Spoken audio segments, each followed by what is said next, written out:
Olá, alunos, bom dia. Tudo bem com vocês?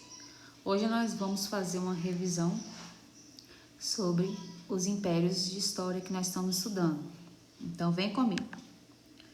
Nós estamos estudando sobre o Império Azteca, o Império Inca, Tupi e Macro-G e os povos Cherokee, Moicano e Apache. Esses povos nós deixaremos para depois. Então, vamos ao início. Os povos astecas, eles eram grandes cultivadores, gostavam de morar em regiões férteis e eles criaram grandes jardins flutuantes, que eram chamados de chinampas.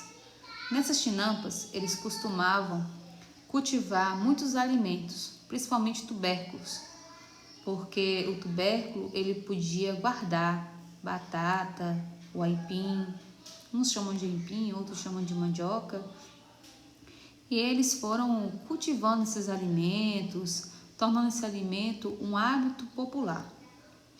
À base da organização asteca estava o Calpulli. O que é Calpulli?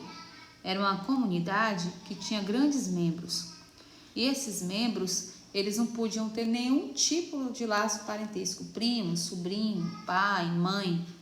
Era como se fossem homens que eram responsáveis por aquela comunidade. No topo estavam os nobres. Nobres eram aquelas pessoas que eram os donos daquela terra, eram os homens mais fortes, homens que tinham posses, e eles sempre ocupavam cargos muito importantes, tanto políticos quanto religiosos. Lembre-se que os astecas eles eram politeístas. O Tlatoani era um designado para comandar o exército, era o dono do exército, é aquele que protegia a comunidade. Além disso, existia o sacerdócio, que era o homem religioso, que ele era um juiz supremo, como se fosse um grande deus. E ele ainda contava com o auxílio de um tiácola, que era como se fosse um grande deus. Lembre-se que eles eram povos politeístas. Uma das formas dos astecas para viver, para sobreviver também, eles viam as guerras como algo sagrado. Era através das guerras que eles dominavam outras culturas, outras sociedades, e quando eles dominavam através da guerra eles tinham grande poder. E uma vez que eles ganhavam a guerra, aquele local que ele foi, guerreou e ganhou, ele tornava dono daquele espaço ali. Aquelas pessoas depois elas iriam tornar escravos dos astecas. Eles tinham posse dessas pessoas. E as pessoas iam morar, continuavam naquela região dominada por eles, mas deveriam pagar grandes impostos. O Império Inca. Os Incas, eles foram povos fantásticos. Por quê? Porque eles começaram a construir grandes estradas. Eles conseguiram sistematizar ruas. Vocês acreditam? Ruas, além das ruas principais avenidas, ruas largas, ruas estreitas. E com esse domínio eles foram fazendo os caminhos. E esses caminhos eles conseguiam fazer muros para proteger o próprio império. Os Incas eles foram povos muito respeitados também. O que eles tinham em comum com os astecas? Exército, eram politeístas, eram grandes agricultores, só que a diferença é que eles gostavam mais de mexer com a agricultura. Eles eram mais voltados para essa parte rural, essa parte de plantio. Eles acreditavam em um grande imperador chamado de Sapa Inca. Além disso, eles gostavam de tudo que produzia, se alimentar juntos em comunidade. Bom, as múmias na cultura inca eram consideradas entidades que continuavam a interagir com os vivos. Então, olha que legal, quando alguém era enterrado, que eles mumificavam o corpo, não é? Os romanos também faziam isso.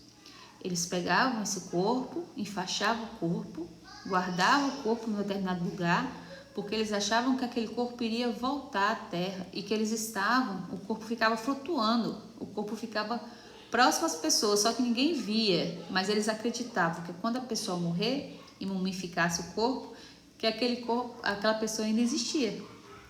Os quimpus consistia em cordões coloridos, nos quais se faziam vários nós para registrar a produção de alimentos, o número de habitantes do império e o valor dos tributos. Então, esse cordão bem colorido, que as pessoas gostam de usar, eles pegavam as sementes e colocavam ali a quantidade de alimentos para eles terem um controle, a quantidade de habitantes, quantidade de alimentos. Cada cordão simbolizava uma coisa, a quantidade de tributos, de impostos que eram pagos ao imperador. E eu já disse para vocês, né, que eles eram grandes construtores, faziam obras arquitetônicas e fantásticas. Tupimá Crogê te pediu que você fizesse um trabalho para mim. Você olha lá no portal do Onoí, passei um vídeo para você, tá bom? E são as bases nossas indígenas. Quando os portugueses chegaram no Brasil, existiam vários indígenas aqui. Infelizmente, eles trouxeram a varíola para o Brasil e muitos índios morreram. Na verdade, muitas comunidades. E o tupi, o que é o tupi? É uma forma de falar, é uma língua. Nós temos várias palavras que vêm do tupi. Lembra-se que eu pedi para você fazer uma pesquisa para mim? Me responda aí. Quais são essas palavras que vêm oriundas do tupi? A tapioca, mandioca. Vai pesquisando. Em geral, os povos indígenas que adotavam a vitória hoje no Brasil, moravam deles, praticavam entre muitos parentes, agricultura, caça, pesca, produziam canoas, o arco e as lanças, as roupas que usavam. Uma guerra que existia entre o povo. A guerra era um elemento cultural. A guerra ela pode ser para agradecer e ela pode ser com objetivo de posse, tá? Para vingar de alguns parentes ou de inimigos mortos pelos inimigos. É por isso que eles simbolizam, eles simulam algumas guerras, eles treinam as guerras na aldeia para saber o quê? O golpe que vai dar, se caso existisse algum conflito, um treinamento. O ritual antropofágico comum entre os tupis expressavam a sua tradição guerreira. O que seria antropofagia? Eu te respondo no exercício que nós vamos corrigir logo à frente. Os povos do tronco linguístico Macro-G davam importância para a sua figura paterna e para seus ancestrais. Eles respeitavam muito e respeitam até hoje a questão de quem é o mais velho, quem é o cacique, quem será o cacique, quem é a mulher mais velha da tribo. Então, se eu tiver alguma dúvida, tudo que eu tiver, eu tenho que pedir o conselho do ancião. Eles respeitam o pai, a mãe, a avó, a tia mais velha. E a religiosidade dos tupis e dos macro-Gs está ligada ao culto das forças e dos elementos da natureza. Eles acreditavam no sol, na lua, nos rios, nas plantas e nos animais. E para fechar a nossa revisão, e hoje, professor, e os índios de hoje? Claro, gente, que os índios eles passaram por um grande processo de aculturação. Eles têm convivido com outras culturas e eles têm se tornado povos indígenas diferentes. O índio hoje ele tem acesso à internet, ele faz uma faculdade, como eu havia dito, ele aprende português, ele aprende inglês e eles tentam manter as suas tradições ao longo do tempo. Essas tradições, elas às vezes são mudadas, são rompidas? Sim, mas eles procuram manter vários costumes, ok?